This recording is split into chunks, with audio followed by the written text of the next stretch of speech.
اللہ والوں کے قصی قسط نمبر 4۔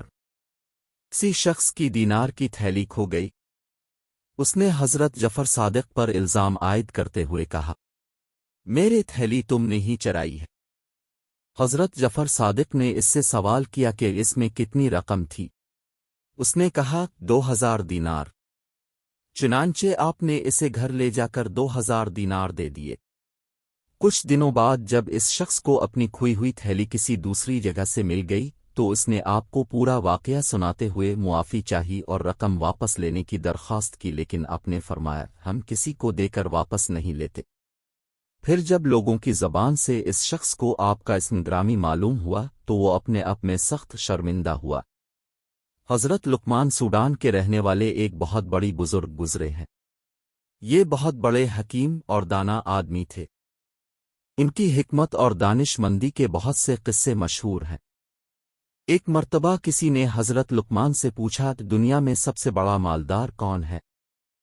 فرمایا سب سے بڑا مالدار وہ ہے جو اپنے مال پر سب سے زیادہ قناعت کرنے والا ہو اور جسے ذرا لالچ نہ ہو۔ پھر پوچھا دنیا میں سب سے بڑا عالم کون ہے؟ فرمایا سب سے عالم وہ ہے جو دوسروں کے علم سے اپنے علم میں اضافہ کرتا رہے۔ کہتے ہیں نہاوند میں ایک امیر تھا جو بغداد میں آیا اور چند لوگوں کے وسیلہ سے دربار شاہی میں پہنچ کر انعام حاصل کیا۔ واپس کے وقت امیر کو چھینک آئی تو اس نے خلت سے ناک صاف کر لیا۔ بادشاہ نے یہ حال دیکھ کر اسی وقت خلت کو واپس لے لیا اور سخت ناراض ہو کر اس کو دربار سے نکال دیا۔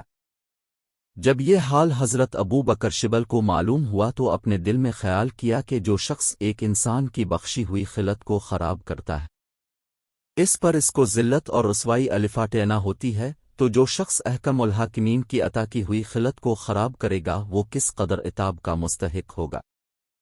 چونکہ اب بادشاہ وقت کے ہاں ملازم تھے اس لیے آپ اسی وقت بادشاہ کے دربار میں گئے اور اس سے کہنے لگے۔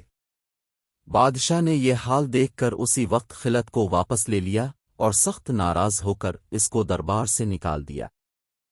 جب یہ حال حضرت ابو بکر شبل کو معلوم ہوا تو اپنے دل میں خیال کیا کہ جو شخص ایک انسان کی بخشی ہوئی خلت کو خراب کرتا ہے اس پر اس کو ذلت اور رسوائی الفاٹینا ہوتی ہے، تو جو شخص احکم الحاکمین کی عطا کی ہوئی خلت کو خراب کرے گا وہ کس قدر عتاب کا مستحق ہوگا۔ چونکہ اب بادشاہ وقت کے ہاں ملازم تھے اس لیے آپ اسی وقت بادشاہ کے دربار میں گئے اور اس سے کہنے لگے۔ یہ کہہ کر باہر نکل آئے اور بادشاہی ملازمت کو ترک کر دیا۔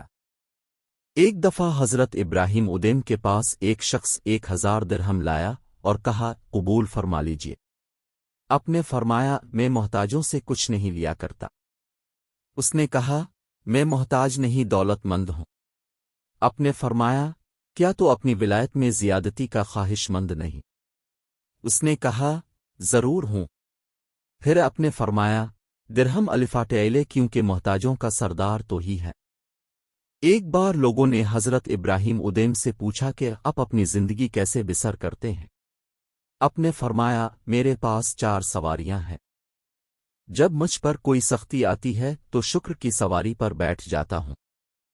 جب کوئی طاقت ظہور میں آتی ہے تو اخلاص کی سوار اختیار کر لیتا ہوں۔ اگر گناہ سرزد ہوتا ہے تو توبہ کی سواری کام میں لاتا ہوں۔ جب کوئی بلا نازل ہوتی ہے تو صبر کی سواری کام آتی ہے۔ ایک دفعہ لوگوں نے حضرت ادیم سے پوچھا کیا سبب ہے؟ اللہ تعالی ہمارے دعاؤں کو قبول نہیں کرتا۔ خدا تعالی کو جانتے ہو لیکن اس کی اطاعت نہیں کرتے۔ رسول اللہ کو پہچانتی ہو مگر ان کی پیروی نہیں کرتے۔ قرآن کریم پڑھتے ہو مگر اس پر عمل نہیں کرتے۔ اللہ تعالی کی نعمت کھاتے ہو مگر شکر ادا نہیں کرتے۔ جانتے ہو کہ دوزخ گناہ گاروں کے لیے ہے مگر اس سے ذرا نہیں ڈرتے۔ شیطان کو دشمن سمجھتے ہو مگر اس سے نہیں بھاگتے نہیں۔ موت کو برحق سمجھتے ہو مگر کوئی سامان نہیں کرتے۔ خیش و اقارب کو اپنے ہاتھوں دفن کرتے ہو لیکن عبرت نہیں پکڑتے۔ جو شخص اس طرح کا ہو اس کا دعا کیوں کر قبول ہو سکتی ہے؟